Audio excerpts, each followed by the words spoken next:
allumez votre barbecue et on s'occupe du reste. Ce programme vous est présenté par la Charcuterie Côme. Le département, premier partenaire du sport en Sarthe.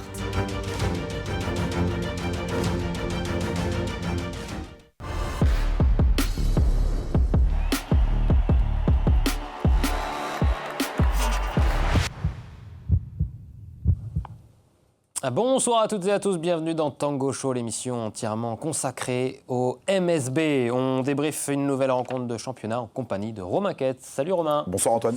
Comment ça va après cette finale de Coupe de France perdue malheureusement ? Bah écoutez, ça va très bien avec un MSB qui a retrouvé le goût de la victoire, pas samedi soir, mais jeudi soir contre Nancy, après une belle prestation. Ouais, on va voir tout de suite le résumé de cette rencontre. Effectivement, donc il fallait se remettre de cette finale perdue à Bercy face à Monaco et ça s'est très bien placé pour les joueurs de Guillaume Wizad. Début de match excellent, avec notamment un Trevor Hudgens très adroit à longue distance. Shannon Boggs ici qui monte au dunk et le MSB qui déroule dans ce deuxième quart-temps. La petite claquette ici au buzzer de la part de Lucas Duféal qui réalisera une très grande prestation.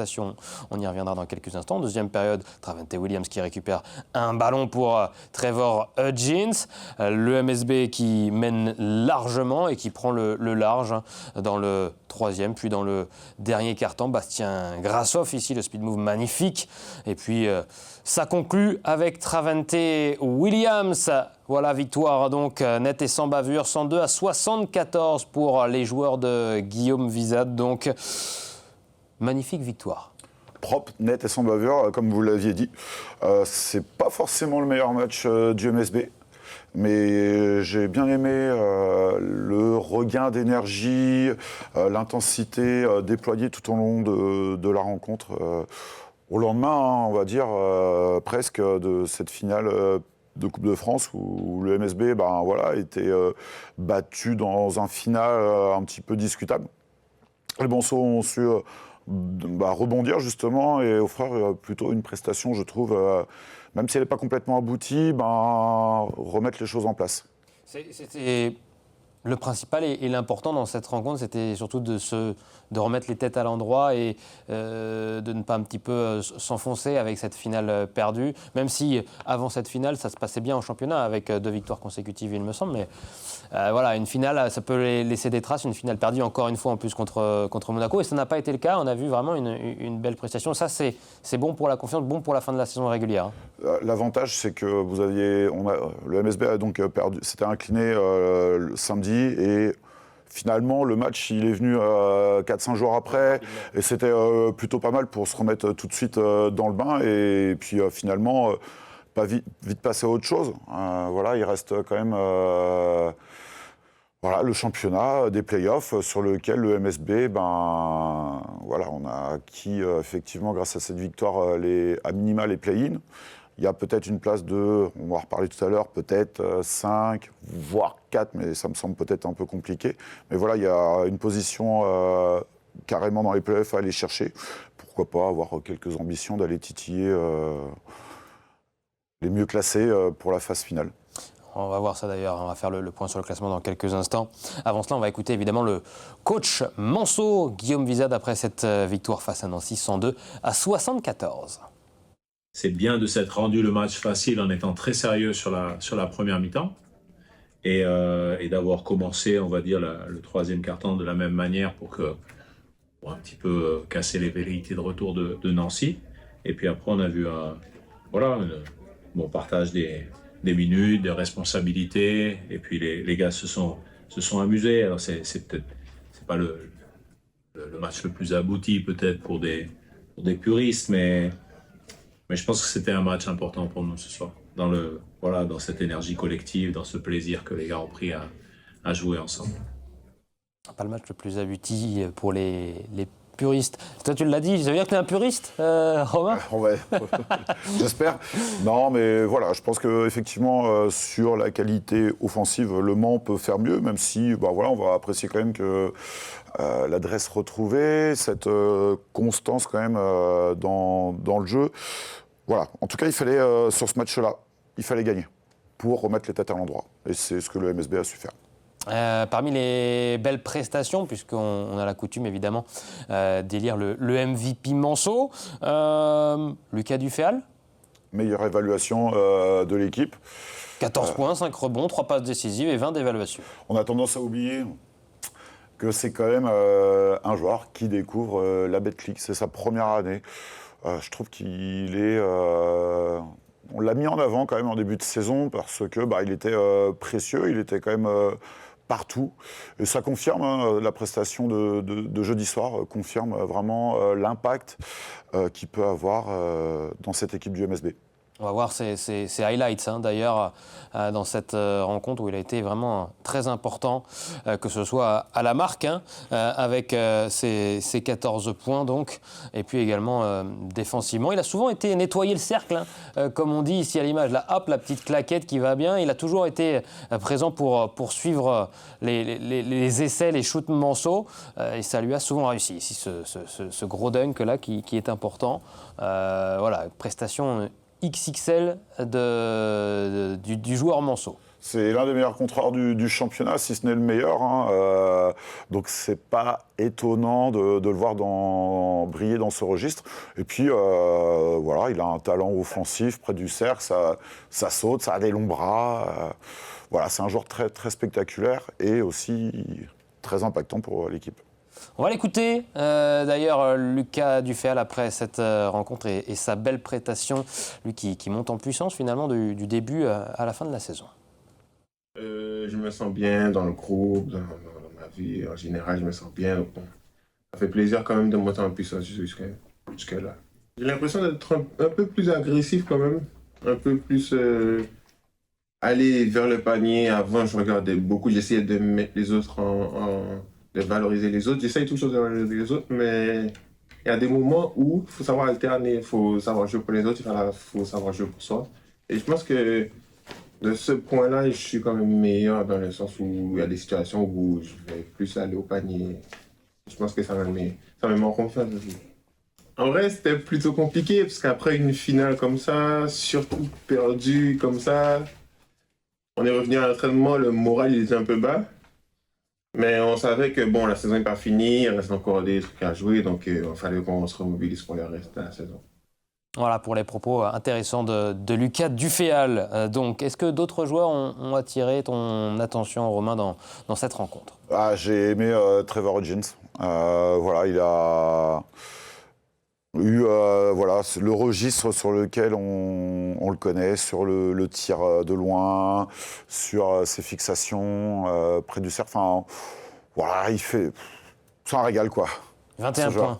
21 points pour Trevor Hodgins, 4 sur 9 à longue distance et notamment un shoot là, qui a failli toucher le toit d'Antares et qui finit au fond d'une façon assez extraordinaire. D'ailleurs, dans quelques instants, on vous montrera un panier, l'un des derniers paniers, c'était à l'entraînement aujourd'hui de Trevor Hodgins. On va vous montrer ça en fin d'émission, c'est promis. Mais il me semble que c'est une inspiration de votre part. Hein. Oui, c'est ça, ouais.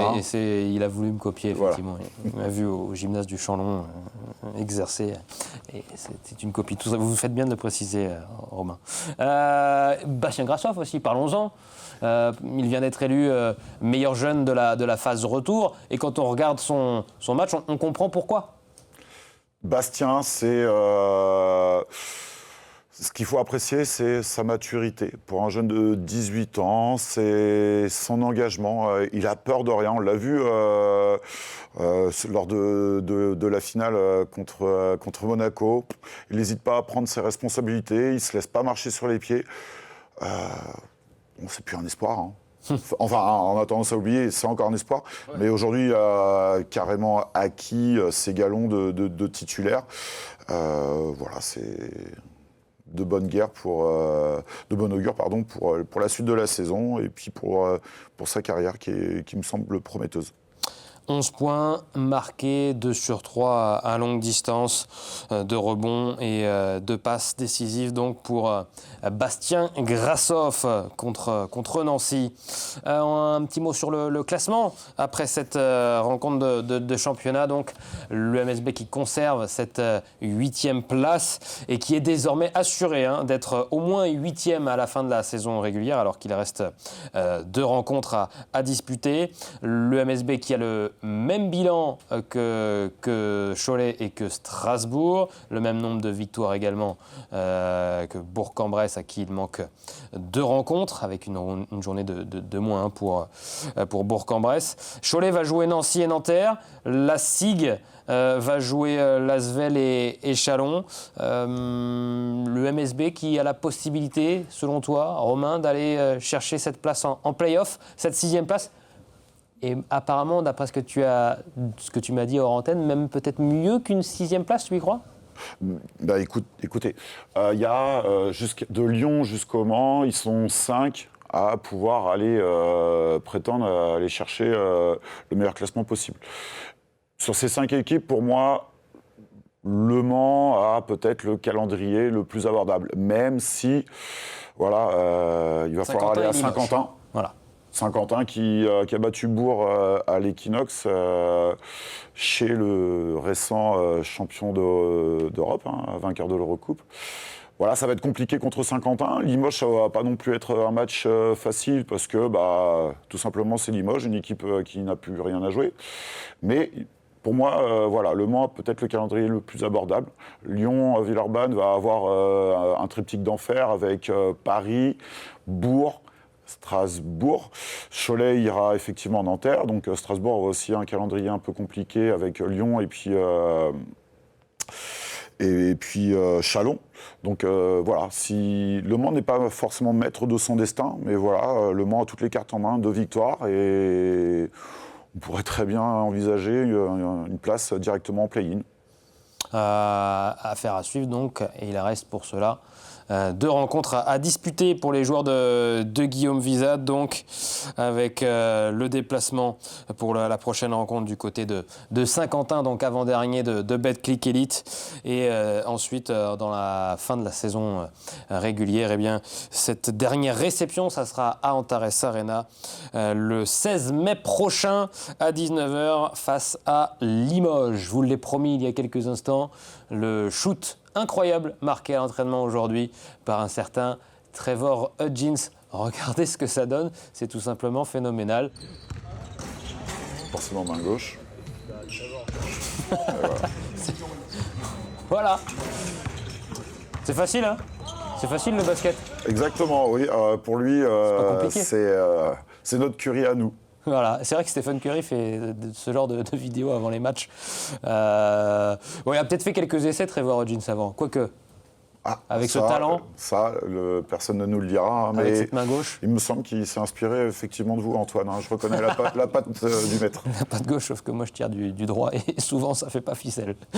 Voilà pour le shoot incroyable marqué aujourd'hui à l'entraînement donc par l'incroyable Trevor Hudgens. Merci beaucoup Romain d'avoir été parmi nous dans Tango Show. On se retrouve rapidement pour débriefer l'une des prochaines rencontres. Ce sera lundi prochain donc après ce déplacement du côté de Saint-Quentin. Merci Romain, et dans quelques instants, vous restez bien entendu avec nous puisque sur ce plateau, on continue notre soirée sportive avec Le Mans FC, une rencontre ô combien importante avant-dernière journée de Ligue 2. Le Mans FC qui pouvait décrocher son ticket pour la Ligue 1. Voyons cela dans quelques instants si c'est passé ou pas. A tout de suite dans LMFC Zone.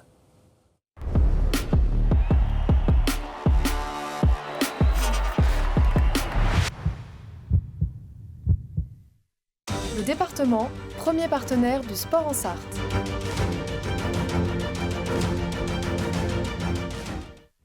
Allumez votre barbecue et on s'occupe du reste. Ce programme vous est présenté par la Charcuterie Côme.